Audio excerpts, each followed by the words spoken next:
कि एक हिंदू लड़के को, एक हिंदू दुकानदार को इसलिए पीट दिया जाता है क्योंकि वो अपनी दुकान में बैठ करके हनुमान चालीसा सुन रहा है। तो सवाल यह है कि कर्नाटक को कांग्रेस आखिर क्या बनाना चाहती है?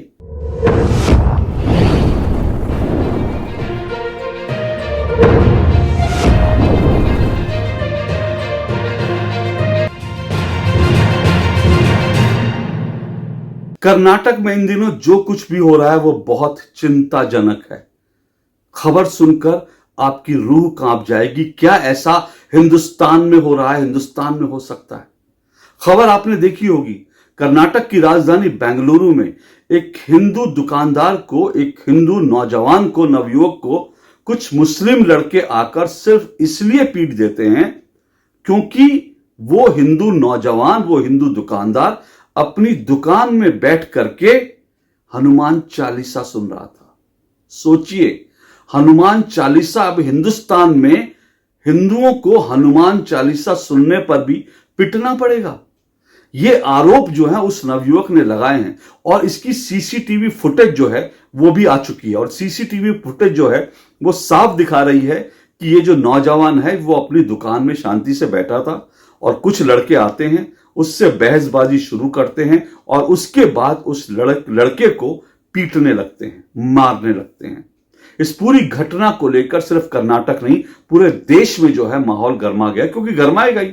आखिर अगर हिंदुओं के देश में हनुमान चालीसा सुनने पर इस तरह से किसी हिंदू को मारा जाएगा तो फिर सवाल यह कि यह देश क्या, मतलब पाकिस्तान तो नहीं बन गया ना, जहां हम हनुमान चालीसा नहीं सुन सकते, जहां हिंदू पूजा नहीं कर सकते।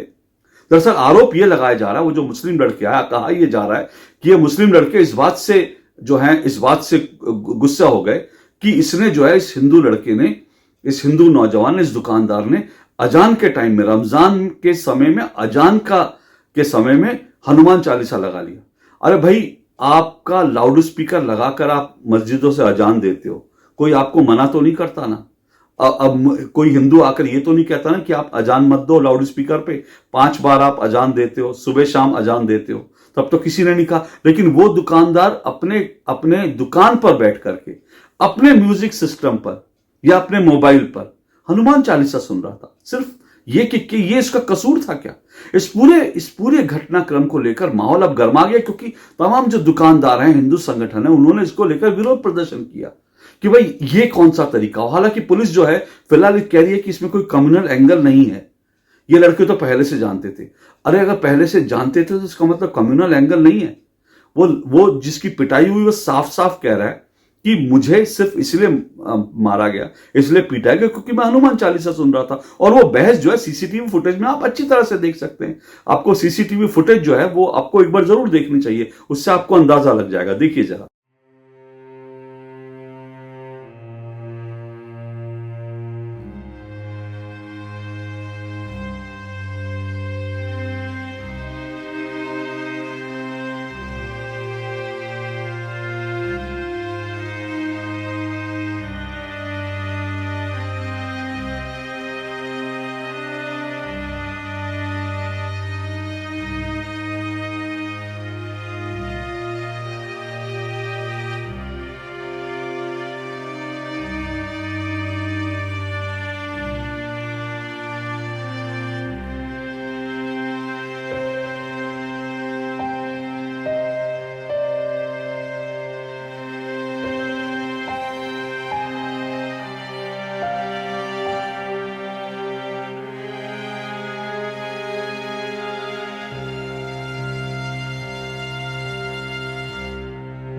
तो इस सीसीटीवी फुटेज में ये व्यक्ति अपनी दुकान पर शांति से बैठा हुआ है, अपना काम कर रहा है। तब तक बाहर से लड़के आ जाते हैं और उससे बहस करना शुरू कर देते हैं।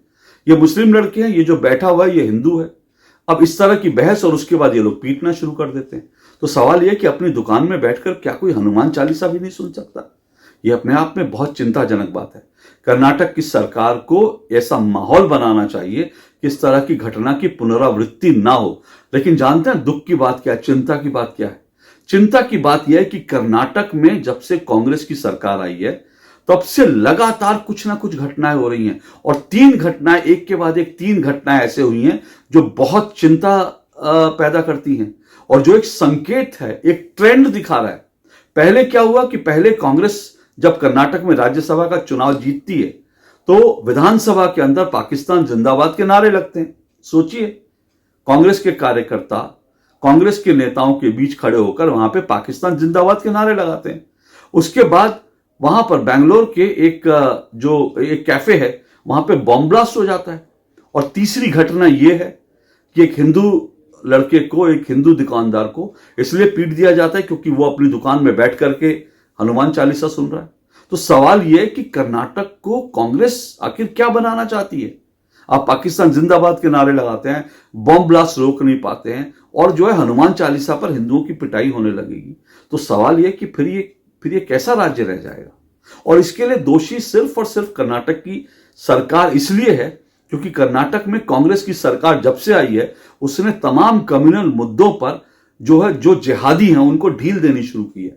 आपको अच्छी तरह से याद होगा, मैंने पहले भी बताया था, कर्नाटक में सरकार आई नहीं थी, तब भी कांग्रेस के नेताओं ने यह कहा, कांग्रेस के जो मंत्री बने उन्होंने कहा कि ये गो हत्या पर जो प्रतिबंध है इसको हटाना चाहिए, इसका कोई मायने नहीं है। फिर हिजाब की बात है, हिजाब बैन को लेकर उन्होंने कहा इसकी कोई जरूरत नहीं है। तो इस तरह के जो कम्युनल बयान दिए गए, प्रियंक खड़गे ने सनातन की खत्म कर देना चाहिए, वो जो स्टालिन का, उदयनिधि स्टालिन का बयान था उसका समर्थन कर दिया। प्रियंक खड़गे मल्लिकार्जुन खड़गे के बेटे हैं, कर्नाटक सरकार में मंत्री हैं। तो इस तरह से जो एक के बाद एक जो घटनाएं हो रही हैं, एक के बाद एक जो माहौल बन रहा है, वो माहौल बड़ा खतरनाक है। और अगर आप कर्नाटक में इस तरह का माहौल बनाना चाहते हैं या बना रहे हैं तो मुझे लगता है कि ये कांग्रेस को इसका ट्रेंड बहुत खतरनाक होगा। ये लोकसभा चुनाव में कांग्रेस पर भारी पड़ सकता है और ओवरऑल कर्नाटक में भी लोगों में इसका रिएक्शन हो सकता है। तो कर्नाटक की सरकार को, कांग्रेस की सरकार को इस पूरे मामले में कड़ाई करनी चाहिए और ये देखना चाहिए कि फिर कभी कोई हिंदू जो है हनुमान चालीसा सुनने पर उसकी पिटाई ना हो, उसको इस तरह से आके प्रताड़ित ना किया जाए। ये वहां की राज्य सरकार की जिम्मेदारी है, मुख्यमंत्री की जिम्मेदारी है, कांग्रेस की जिम्मेदारी है। आज के लिए इतना ही। नमस्कार।